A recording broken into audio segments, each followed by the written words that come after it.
Sue! Hello, and today we're doing a match review of Portugal 2, France 2. I tell you what, that's a decent little point with the world champions. Thank you very much. We're through and we're playing Belgium in the round of 16.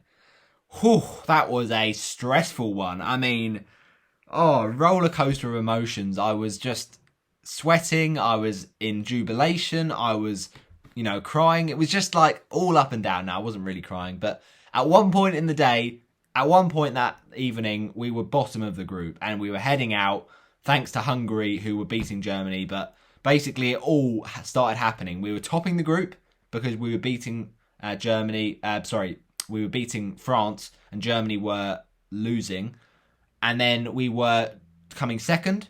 And at that stage, that moment in time, we were going to play England. Then we were third, and then we were fourth. So it was just unbelievable. And I said after that Germany game, we had to respond. We had to show some character. And boy, did we show that today. Yesterday. I know that this game was a difficult one. And it was a controversial one, to say the very least. First of all, can I just say, UEFA, what are you doing hiring a Spanish referee for the last game of a group? Nah, I'm not having it. It's just crazy. And second of all, VAR, I'm going to talk about you later, but you've not had a good one here. And a lot of people are grilling the referee. The referee didn't have a good game either, but VAR could have done better in some of the opportunities here to overturn decisions. But let's get into the game and kind of pick through that one. Portugal get the draw, which is crazy when you think about it, because it's where Portugal were before the game kicked off in that respect, because they were looking in third spot. They were only third on head-to-head record versus Germany with a better goal scored, but sitting on 3 points, we knew that a fourth point across all group games would be enough to qualify. And it was going to be tough. A lot of people backing France to batter us. And, off the back of the way that France played against Germany, I wouldn't say that's a bad prediction. But the performance against Germany was really worrying from a Portugal perspective. We just looked so open defensively. And, I think the Hungary game was interesting because it was a show into how far we can get frustrated. And then can we come out of it with flying colours? And we did. We did in the end, but certainly it was a difficult day at the office, but the floodgates opened and we deserved it. We did deserve it from our domination in the game, our creation of chances. It was just how long could Hungary just sit back, try and waste time, try and dive about the place and frustrate the referee, frustrate us, and, really just find a way to stop our momentum. But we did deserve it. Our dominance eventually tailed. And it was a wonderful team goal for the third one, with Sanches, Moutinho, Rafa Silva and Ron linking up for a fantastic goal, taking it around the keeper and getting that iconic goal to level himself up with the best Euro outright scorer. But since that, 2 games, and since then, Ronaldo's been breaking even more records. What an absolute legend. The GOAT. No question. But with Nelson Semedo, I think he's a very interesting talking point over the last 2 games. The game against Germany was a bit of a nightmare for him. All right, it's not as bad as Rafael Guerreiro, who played really well against Hungary, got his goal, even if it was a little bit lucky with the dribbling from the deflection. But then you saw Semedo play against Germany, and it was a problem because we have Joao Cancelo in the squad before the tournament starts. We think, all right, Cancelo's got that attacking potential. And, to be fair, there's about 3 players, even more, that have now come into this Portugal team and had amazing seasons with their clubs. And we prayed that would carry on. And I'll be honest, it hasn't. Cancelo obviously missed out with COVID. Ruben Diaz hasn't had his best performances yet. He's certainly got something more to give. And Bruno Fernandes has been one of the poorest players in our team in these 3 games. There's no, denying it. So it is disappointing, but we did have a fullback spot to kind of fill in there, and it was about getting the right balance between defence and attack. Our fullbacks are so good at deliveries, but if you don't track back, then you might as well rip up the rule book because we're just going to concede goals.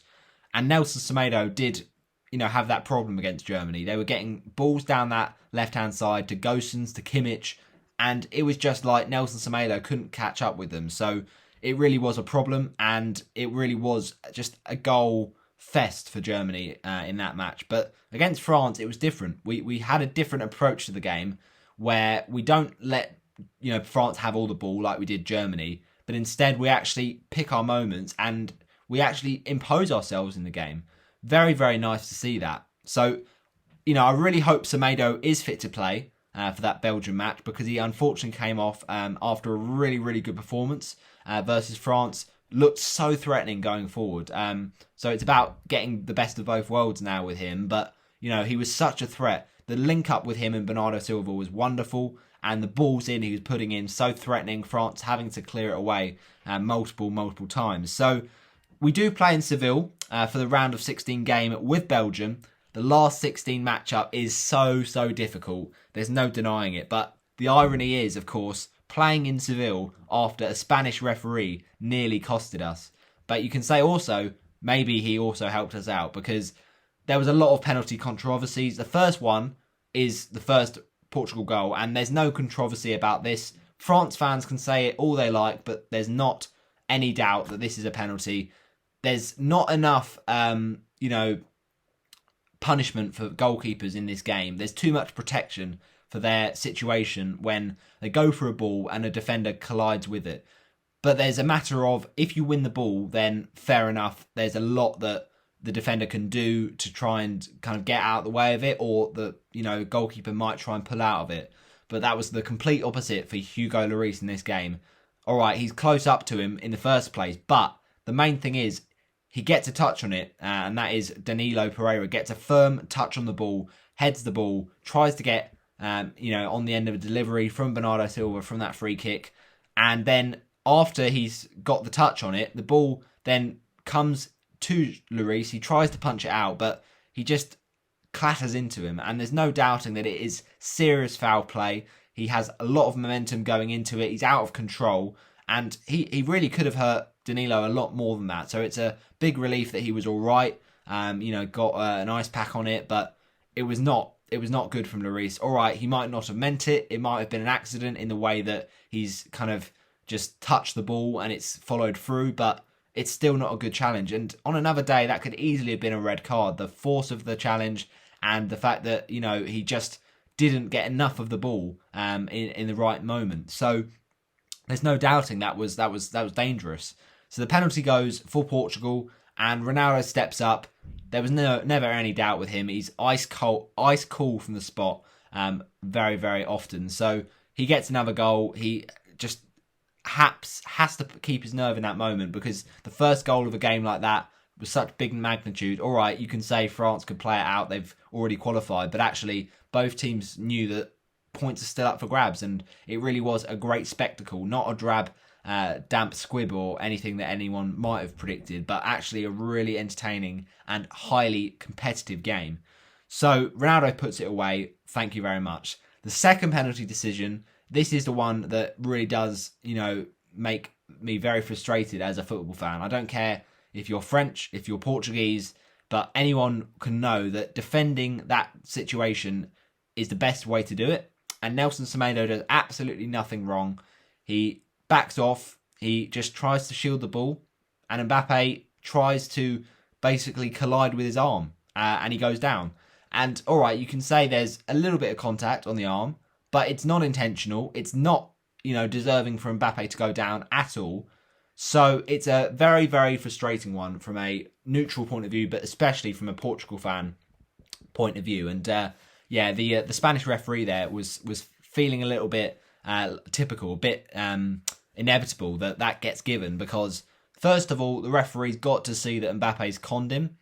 But second of all, the VAR has got to now correct the mistake from the referee. Nobody, apart from the France fans, would say that is a penalty. Everyone agreeing, And, France fans will say, oh, well, it's even Stevens now because the first one is clearly not a penalty. Well, it is a penalty. You're just salty that you conceded first. But the main thing is France get their goal, and Karim Benzema, it's frustrating to see that goal because France were really poor up to that point. They weren't in the game. They weren't testing Portugal, and Portugal really were controlling it. But Benzema gets a gift. He takes that opportunity. He strokes it home, and 1-1 at half-time, the pendulum swings on a very controversial decision. So, second half comes around, we have another penalty shout, and Portugal, go 2-1 down.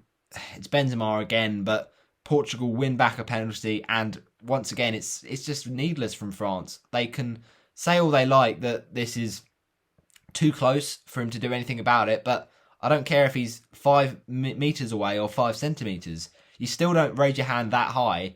And all right, it might be a bit harsh, but I don't think it is, because at the end of the day, it's not a natural position that Koundé has put his hands there. And Ronaldo is actually trying to cross the ball. He's not trying to, hit it against the French player's arms. So by putting his arms there, he's stopping the cross from going in. It's a penalty, Stonewall, and Portugal have it. So you feel like that way justice is served. Finally, we feel like it's even Stevens, and Ronaldo's got another opportunity to stick it away. And to get 2 penalties in the same game, the pressure from that is absolutely unbelievable. And France were very much looking like a team that had changed the game after that second goal. It's a frustrating one for Portugal because he's onside, but it's a very tight one. And the run is just enough from Benzema, I think. So maybe they could have looked back at it, but I don't think it is a wrong decision. It's a great finish from Benzema off the post, but it's just inches away and small margins from Portugal not stopping it and preventing it. Ruben Diaz just not able to follow the run and stop him.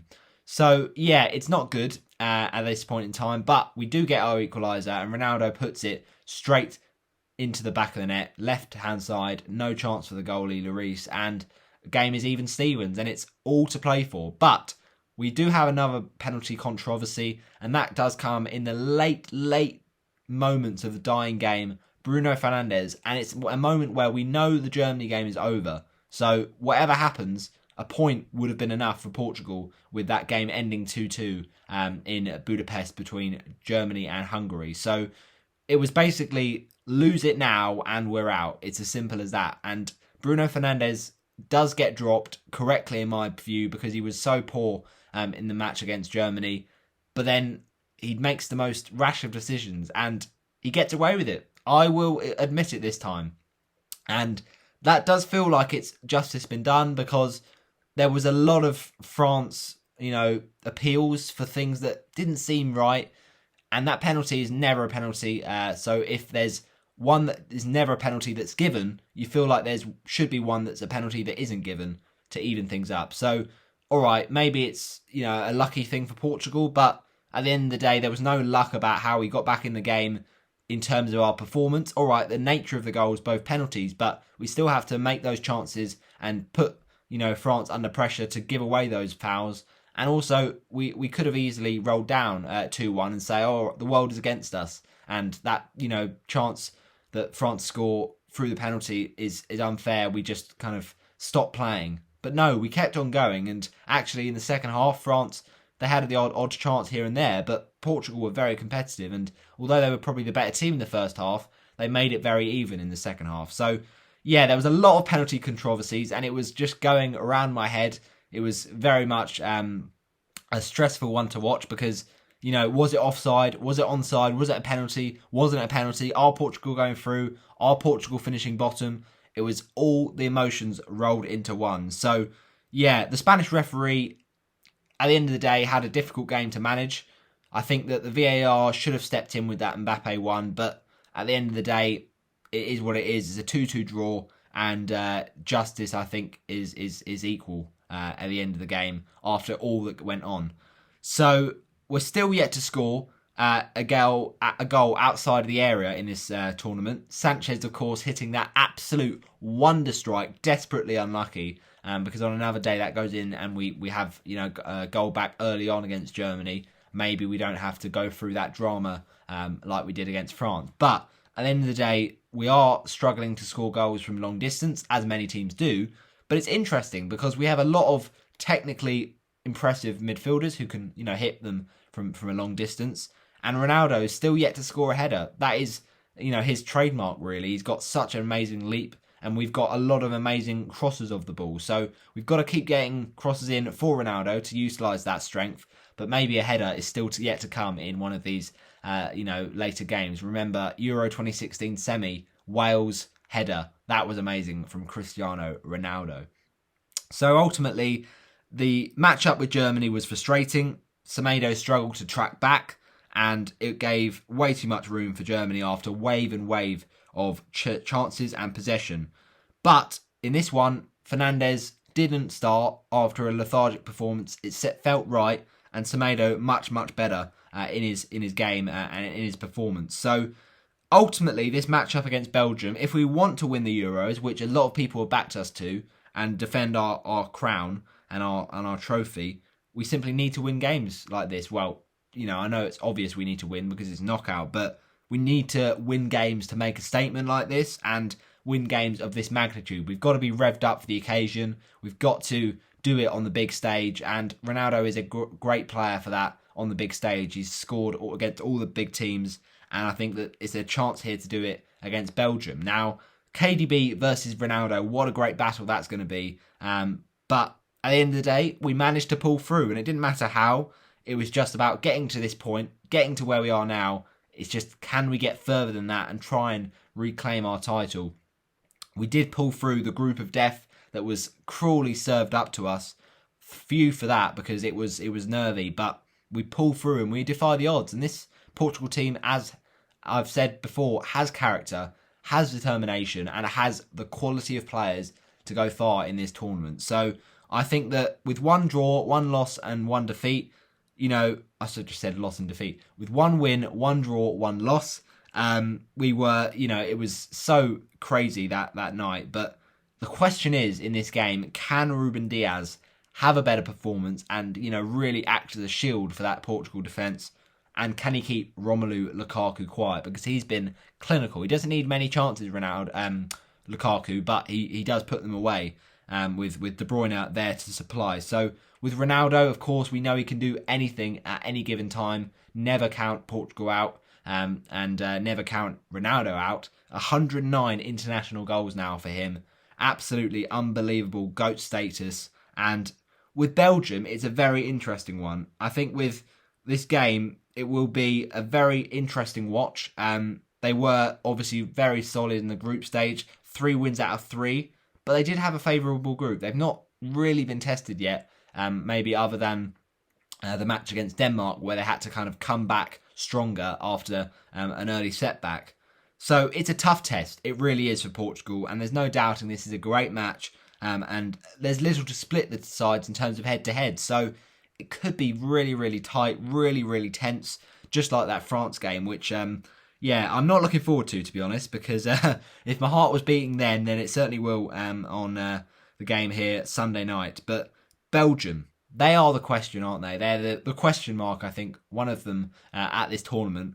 We've seen teams like Spain and Netherlands underachieve in the last few tournaments, but are Belgium really the golden generation? Can they actually get far in this tournament, or are they just another group of underachievers? We shall find out, but they are a very good squad. There's no doubting that, and it is scary when you look at through their, level of exciting talent coming through the ranks and established players who are goal machines. Romelu Lukaku, Eden Hazard, even people like, Thorgan Hazard. He's great for Belgium, and Dries Mertens equally offers them, a lot of skill up front. So it is scary, it is, but I do think that we've got a chance because they've been suspect defensively, and Jason Denayer has had a pretty poor Euros so far. They've rotated with Boyata and with Thomas Vermaelen. So you never know who could play for Belgium, and that does give us a bit of flexibility to get at whoever it is. And Belgium will be a bit worried about that defence. Will they stick with what they've got, which has been a bit up and down, or will they kind of take a big gamble and bring on someone that's going to maybe not be used to playing against these kind of high quality players that Portugal have. So I think the France game was a very good example of how we can impose ourselves on games. We started very, very strong, very, very confident, and we were the underdogs at the end of the day. That was the same thing for the Germany match with Hungary getting that goal from Adam Salai. But I think if we just start games well and then end games well, we've won the match. It's as simple as that. We can, concede a couple in the middle, but if we find a way to recover, then it might be okay. We just need to keep on pushing at an opposition. There's no room to look at Belgium and admire them. You can respect an opposition, but you shouldn't respect them too much. So I think that France, they really did come into it after that, really bad decision from the referee.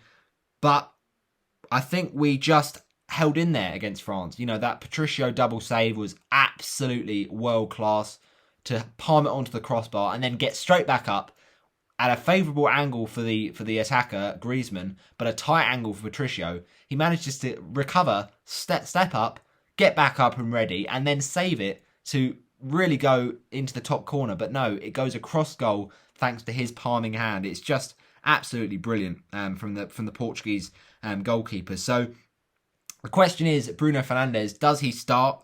Well, off his performances so far in the Euros, no. But we've got a lot of players off the bench that can offer something. And Renato Sanches has been absolutely impeccable in all of his games at the Euros so far.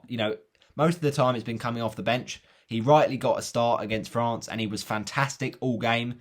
The work he puts in is unbelievable. And he's had to really come a long way, Renato Sanches, after really flopping for Swansea in the Premier League and, just not finding that right club. He's actually been so impressive in the fact that he's redeemed himself. He's really just muscled his way back into that team. And, Euro 2016, he put in some great performances, scored a wonderful goal against Poland. But I think he can offer something in that midfield if William Carvalho isn't up to scratch, because he's getting on. Let's be honest about this reality. So Renato Sanches, fantastic performance. And I also thought there was a few other good performances to shout out for from that France draw.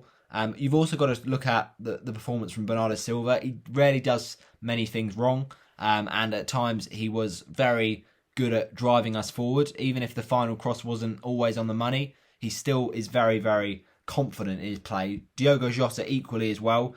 There is always a little thing with Jota and Ronaldo. They always say to each other they should pass instead of shooting. But actually, if you've seen over the tournament, the amount of times Jota has assisted Ronaldo and vice versa from that Germany game. So there's a nice little, combo there, a nice little relationship forming. And João Moutinho obviously starting. He's not a spring chicken, he's still one that's getting on. But if we start, a bit of Sergio Oliveira or João Palhinha, it's great because youth is important to celebrate. But at the end of the day, it's scary because João Moutinho gives you that kind of protection in front of the back four. So, yeah, great to see, of course. Hopefully, we can see Semedo start. But if not, Diogo Dalot is an option, the man that replaced João Cancelo. He had a great summer with the under-21s. Neves as well. He's got a great long shot on him. And, of course, Bruno Fernandes needs to improve in his performances. But you just look at our bench. João Felix has had injury problems. Rui Silva, has been really impressive. But Rafa Silva has made such a big impact in these games. And he didn't even need to come on against France. So it just shows our strength in depth. But hopefully that the squad can, come back together, pull back together. And we don't want to change too much, of course, ahead of Belgium. Just approach the game in the same way as the France one. In the fact that with the Hungary game, we peppered them with shots. We peppered them with possession. We're not going to realistically have that against Belgium. But also, we can't let Germany control... I can't let Belgium control the match like we did against Germany. So it's getting that balance and repeating the kind of performance against France. But let's hope we can just, not concede an own goal or a penalty this time. But yeah, basically it is a difficult game, and we've got to try and nullify Belgium's threats. I think this game is going to be one of the best in the Euros this summer. The reason I say that, you've got such star-studded lineups, and I just think that both these sides, they are underdogs to an extent, but they should be getting far in the competition with the quality of squad that they have both at their disposal. So Fernando Santos knows this is a big game where we've got to go into it. Can't be conservative. Belgium obviously know that their time is running out. They've got players that are aging now. A few, getting to the age of 30. At the end of the day, it's a very interesting round of 16. Few games. Italy, obviously, they're one of the favourites, and Ciro Immobile is going to be one of the favourites to get the Golden Boot. But also, Austria want to, cause an upset. David Alaba is their main man. You've got France, who of course did play well against Portugal, but only in patches really. And against Hungary they were dodgy. Against Germany they were fantastic. So France also are a bit inconsistent at the minute, but at times when they're on it, they can be fantastic. And Mbappe is the wonder kid for that occasion. Xherdan Shaqiri produces moments of magic. Luka Modric the same. And Koke for Spain will, want to be trying to lead his team to a semi-final, but it's going to be a tough ask for Spain. Croatia are a decent side. Sweden, of course, through Forsberg, will be, hoping for something. Ukraine, they are the underdogs of this round of 16, but Yarmolenko has got quality on his day. Thomas Muller, will he be fit in time? I don't know, but England will be playing them, and Raheem Sterling will be hoping for a third goal in these tournaments. Netherlands, Memphis Depay, will he be banging in the goals once again? I don't know, because Czech Republic have been quite good, but Thomas Souček will be getting goals. Will Gareth Bale be getting goals? I don't know. Even Simon Kjaer and Maele could get goals for Denmark in that match. So those are all the games basically to look forward to. But this is the one that you should be circling, highlighting to watch it on Sunday night. It's going to be tense. It's going to be weird. France obviously got a lot of yellow cards, so it was a game where we saw possibly a bit of lack of discipline from France, but still a very good result from Portugal. We held in there. We imposed ourselves in the first half, and despite having less possession, we made the most of our opportunities, and we certainly did play well, I thought, with Patricio putting in a great performance. So thanks for watching my Portugal review. I'm just going to make sure I haven't missed out anything that I had that I wanted to mention. Oh, of course, the last thing to say is that Kylian Mbappe, you're better than that. Don't dive next time, please, because you are the future of football. And if we have the future of football making dives like that, then we are in for a bit of a bleak future. The other thing to say, Bruno Fernandes, no more giving away penalties, because next time you could actually, get the penalty given. And then the other thing to say was, what will be the, dynamic for Portugal? Will we attack? Will we defend? Will we get it in between? I hope so. I hope we can win. But I am predicting a Belgium win. I just feel Belgium is so good. But I hope I'm wrong. I really hope I'm wrong. I feel like this is the opportunity for Portugal to announce themselves, not just as the underdogs, but the contenders. And if we can beat Belgium, we've got a probable matchup with Italy in the semis. Italy in the quarters. And then after that, you're probably looking at, I'm trying to think about it. I guess it will be Italy, won't it? Yeah, it's probably Italy, and then we probably play one of France or Switzerland in the semis. So it's annoying that we can't avoid France, really, but we seem to be on that side of the draw where there's the big teams. But then, of course, in the final, you got someone like maybe Netherlands or England, or even someone like Wales, who could get to the semis, but I doubt it very highly. So, yeah, that is my review of Portugal 2, France 2, Ronaldo the GOAT. Of course, the first one won by Danilo Pereira. The second one won by actually Ronaldo, who put it onto the hand, or was part of the cross that was from the handball from Koundé. That is, of course, Jules Koundé, playing for Sevilla, but now hoping that he can't do that mistake again. But thanks for watching. That is my review done. I think Benzema, he certainly does have the quality, but the way his goals were so close to each other, maybe there's a bit of momentum guiding that. But I still think that France are going to be a force. I still think Portugal are going to be a force. And both sides will be happy with a point. But we need to try and do something against Belgium.